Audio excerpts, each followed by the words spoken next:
Basic of reflection होगा। उसके बाद इमेज ड्राइंग कॉनकेव और कॉन्वेक्स मिरर के ऊपर होगा। जो मैं ड्रॉ करूंगा साथ आप भी करेंगे। उसके बाद रिफ्रैक्शन उसमें हम फिर कुछ केसेस लेंगे।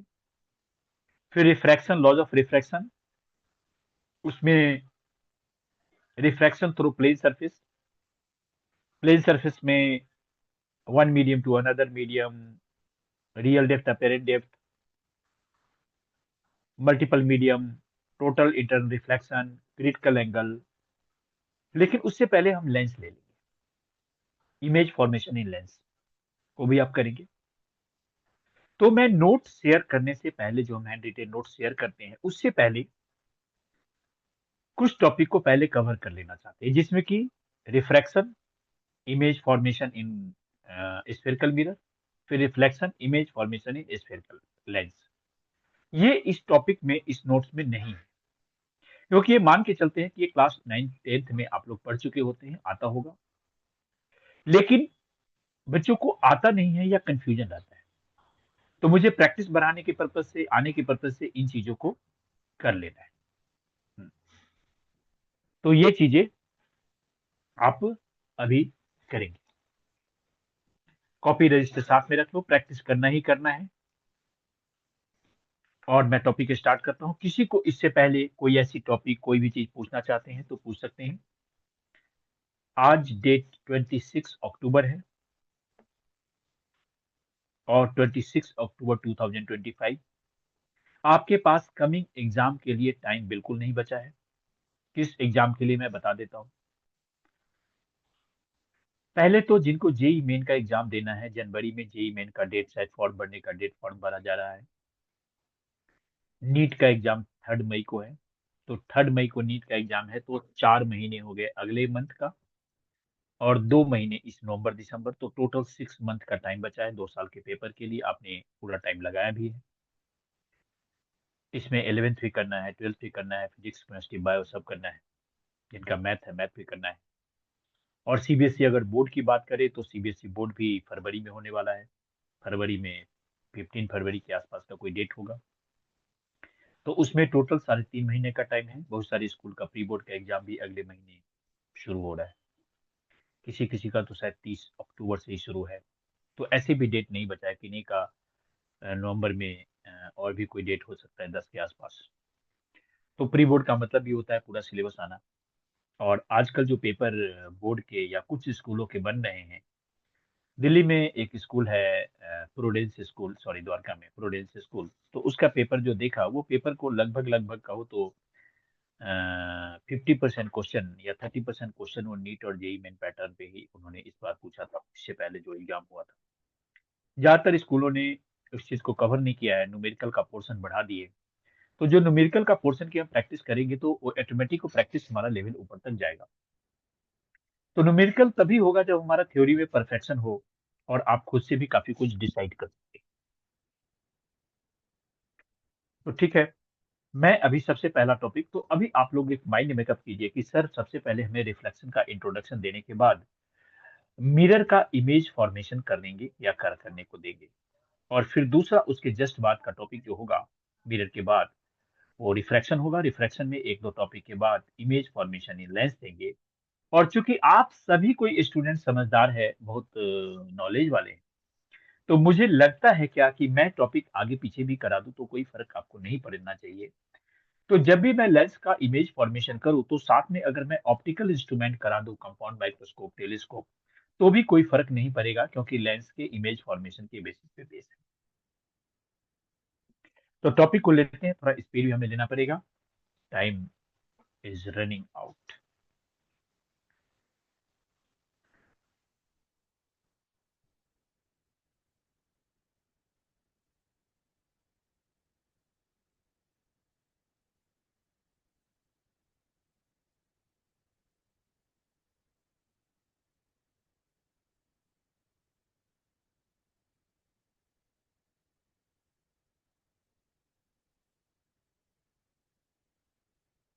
ये मैं एक डिफरेंट स्क्रीन शेयर कर रहा हूँ। ये स्क्रीन मैंने पहले शेयर नहीं किया था।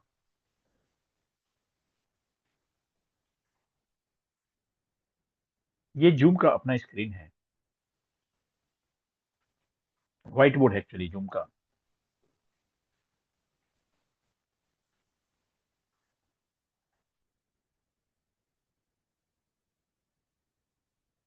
इसमें कुछ फीचर्स अलग हो सकते हैं। वाह, अवनी इसमें कुछ स्क्रॉल कर रही है। सर वो अपने आप हो रहा है। ओके, ठीक है, कोई नहीं। तो जैसे कि मैंने यहाँ टॉपिक करी, ये कैसे वापस हो गया, किसी ने ये हट कैसे गया?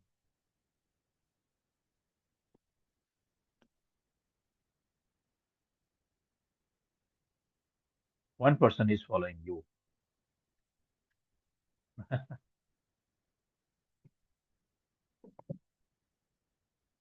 देखिए, तो मैंने जैसे पहले बताया था कि टॉपिक हमारा रिफ्रैक्शन।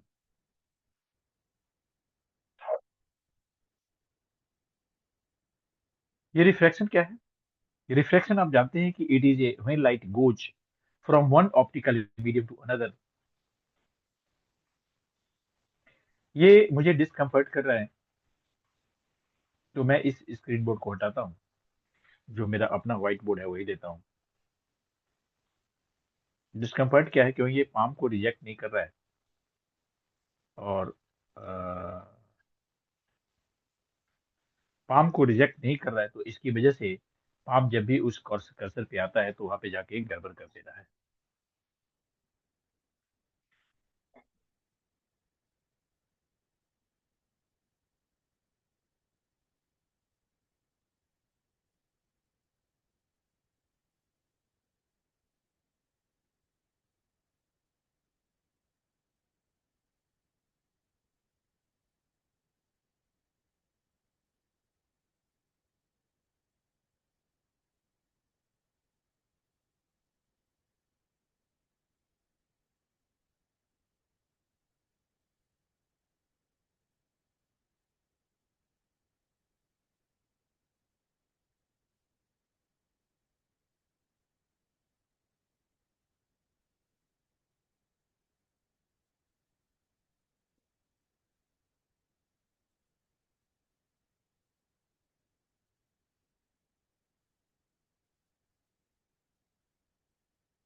रेज और रे ऑप्टिक्स का कुछ बेसिक चीज स्टार्टिंग में देख रहे हैं।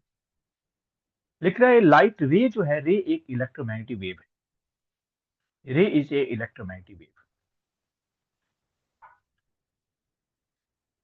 ये वेव इलेक्ट्रोमैग्नेटिक। लाइट की स्पीड, रे की स्पीड 3 × 10⁸ होती है एयर या वैक्यूम में, फ्री स्पेस। लिखा है light wave travels from one point two another along straight line. Straight line travel करती है, जनरल मतलब है ज्वाइनिंग रे। The path is called ray of light. Bundle of ray of light continuous a beam of light, basic सब। यहाँ पे इससे पहले what is reflection? What is reflection? When light incident और smooth shining surface, then light return back, reflected back. Phenomena of reflecting back or return back of ray from smooth shining surface is called reflection. Is called reflection.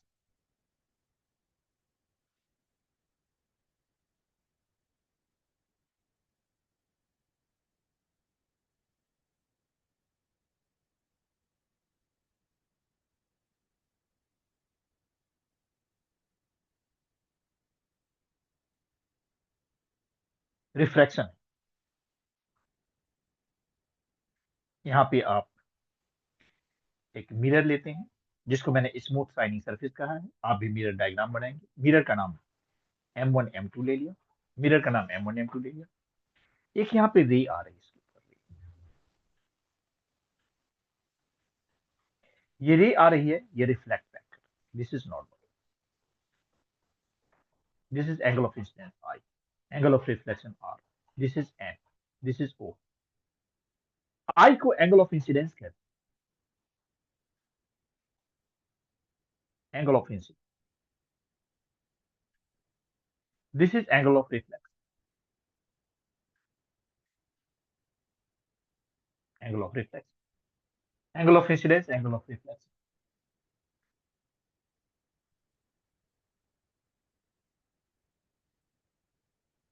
And आप इसको एक दूसरी रे जो surface के साथ बनाती है, ये थीटा मान लो, ये थीटा मान लो, इस थीटा को क्या बोलते हैं?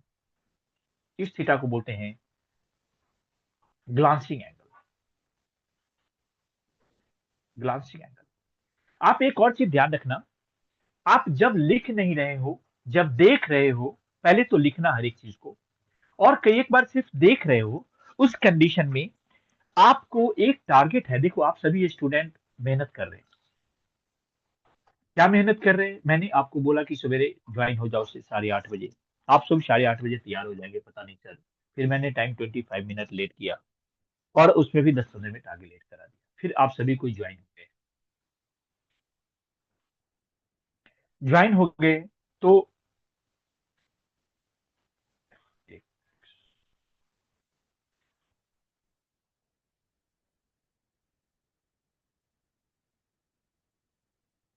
ज्वाइन हो गए तो आपने अपने टाइम का यूज करके कहीं भी बैठे हैं, आपको सोने का मन कर रहा होगा, नहीं पढ़ने का मन कर रहा होगा, कुछ और भी काम होगा, कहीं जाना आना होगा, फिर भी आपने ज्वाइन किया है। तो अब ज्वाइन किए हैं तो इसका मैक्सिमम आपको अच्छे रिजल्ट लाने की चिंता है, तो आप इसका मैक्सिमम बेनिफिट लो। और मैक्सिमम बेनिफिट कैसे होगा, ये बड़ा समझना है। मैक्सिमम बेनिफिट टाइम तो देखो उतना ही लगेगा, अगर मैंने बोल दिया 12-1 बजे तक क्लास है तो उतना ही चलेगा। अब इसमें कुछ स्टूडेंट 12-1 बजे में जो 4 घंटे में इतना पढ़ लेंगे कि वो सारी चीजें सीख लेंगे, दोबारा रिवाइज नहीं करना पड़ेगा। कुछ ऐसा होगा कि ऐसी ऐसी क्लास 3 बार रिवाइज करने के बाद भी उनको चीजें क्लियर नहीं।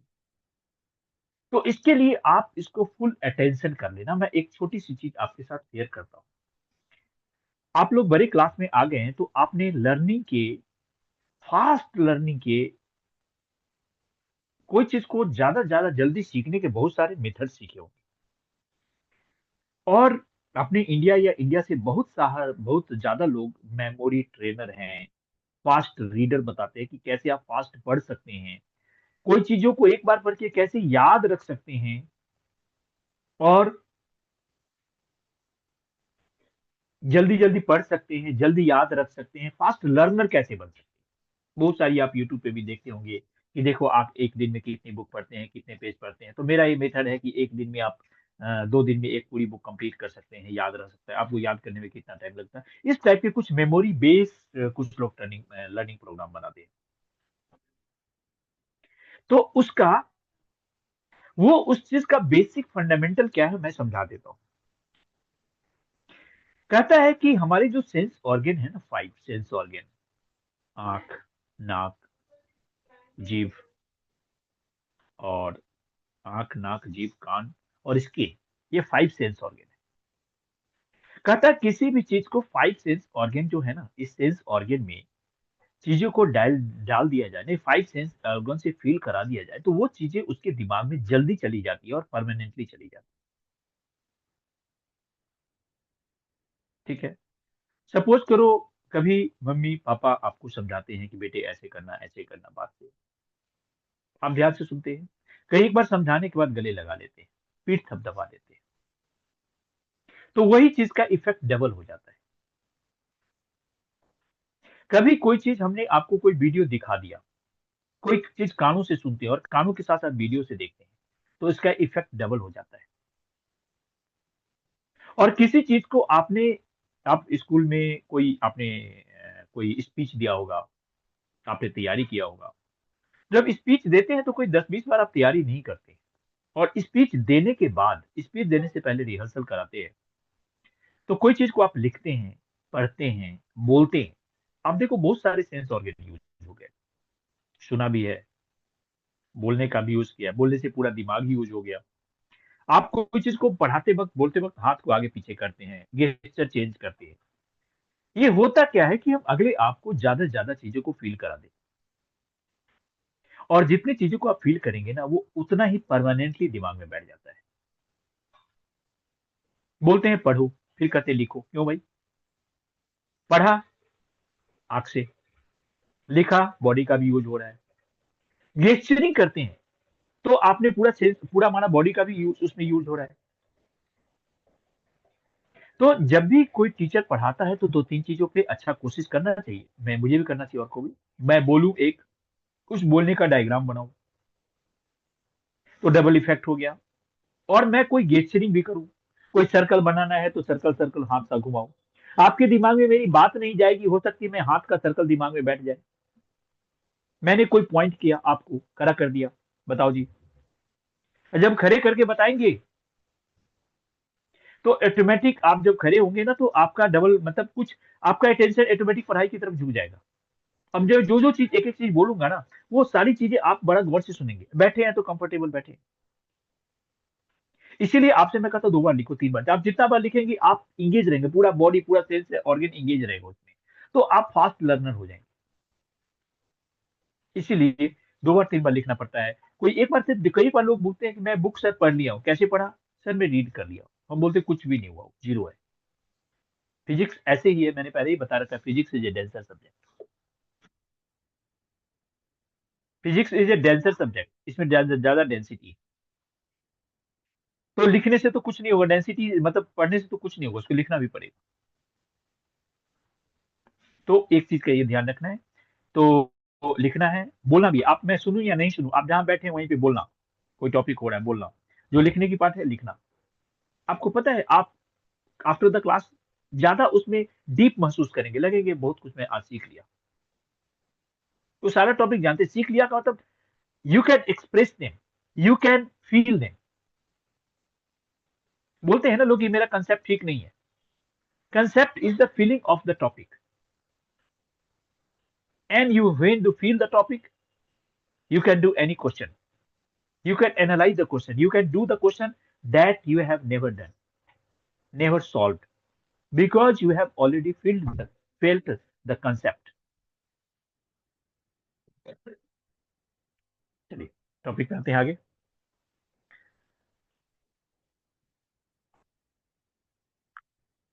तो यहाँ पे मैंने कहा था कि जो भी टॉपिक आप लेते हैं इसके बारे में आप बोलना भी है, लिखना भी है। तो पहले मैंने ये टॉपिक ले लिया। इसके बाद मैं यहाँ पे एक और टॉपिक लेता हूँ। उस टॉपिक का नाम है, यहीं पे एक एंगल ऑफ डेविएशन होता है। देखो एंगल ऑफ डेविएशन है कि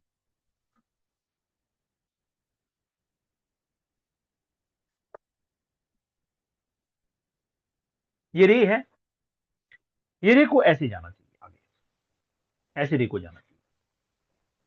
लेकिन ये रे यहाँ पे आने के बाद, इस पी पॉइंट पे आने के बाद बेंड हो गया ऐसे। तो ओरिजिनल पाथ उसका ये था, उससे बेंड हो गया। तो ये जो एंगल हुआ ना theta, this is angle of deviation. This theta is angle of deviation. Theta को कुछ और नाम दे तो अल्फा ले ले, अल्फा नाम एंगल ऑफ डेविएशन,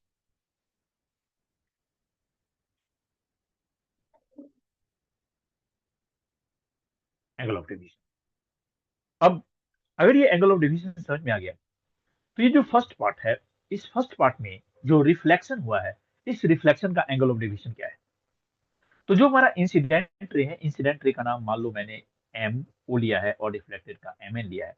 तो एम ओ जो इंसिडेंट रे है, ये इंसिडेंट रो को एक्चुअल में ऐसे जाना चाहिए। देखो यहाँ, ऐसे जाना चाहिए इंसिडेंट। चला कैसे गया है? इधर चला गया, इधर चला गया,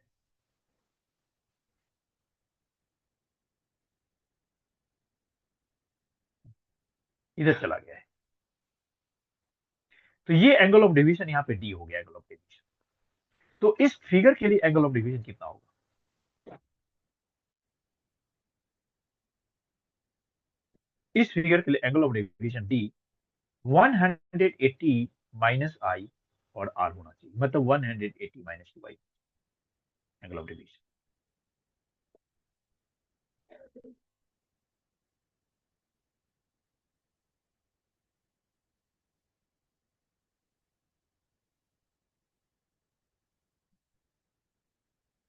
एंगल ऑफ डेविएशन। अब क्योंकि थोड़ा इसको फील कराना है, कुछ और टॉपिक आगे लेना पड़ेगा।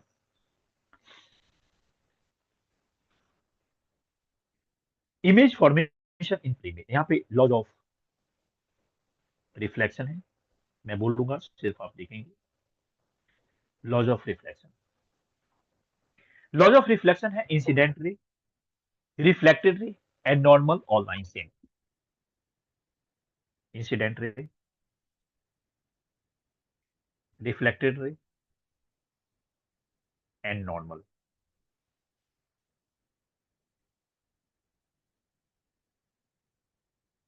All lie in same plane.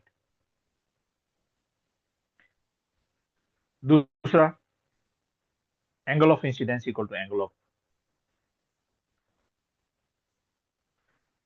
Of incidence equal to angle of reflection.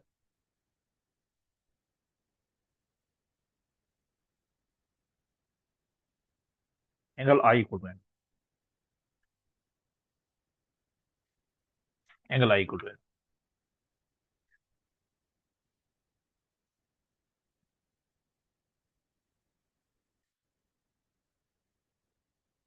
इसमें हम, ये तो ऑलरेडी आप जानते हैं,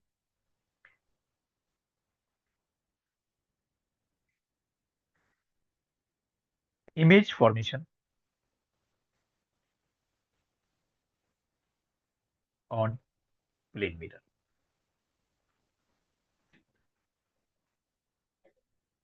image formation on plane mirror, एक प्लेन मिरर लेते हैं यहाँ पे,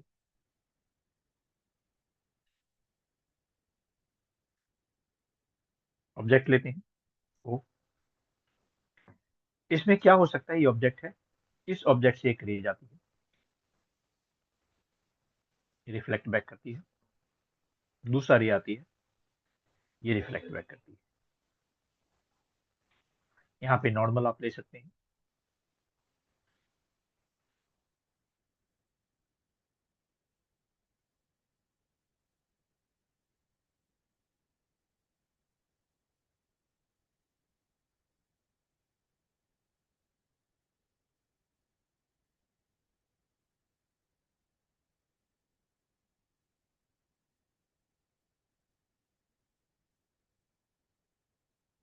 क्या अवनी कुछ नेटवर्क इशू हो गया था क्या? Yes sir. अच्छा, ठीक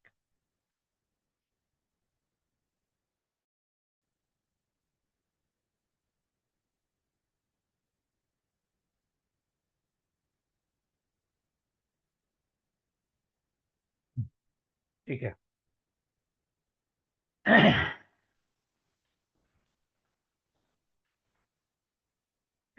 अब यहाँ पे इसके इमेज कैसे बनेंगे, देखो एक वर्ड है, इस वर्ड कंसेप्ट है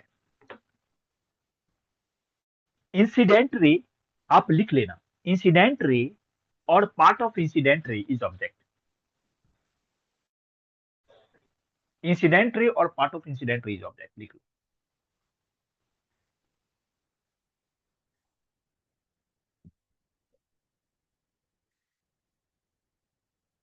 इंसिडेंट रे और part of incident ray is object.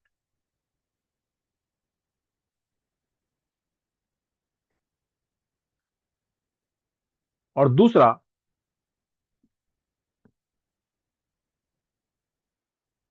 Reflected और refracted ray and their part are image.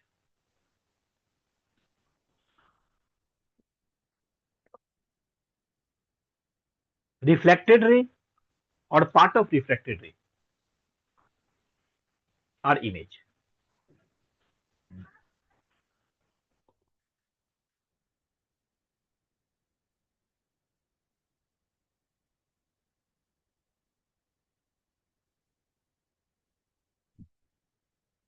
Reflected ray और part of refracted ray, reflected ray and their part are image, ये लिख देना.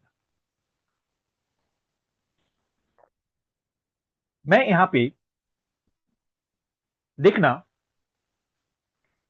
ये जो blue colour की line है, नहीं ग्रीन कलर, और ये जो ग्रीन कलर की लाइन, शायद आपको दिख रहा होगा,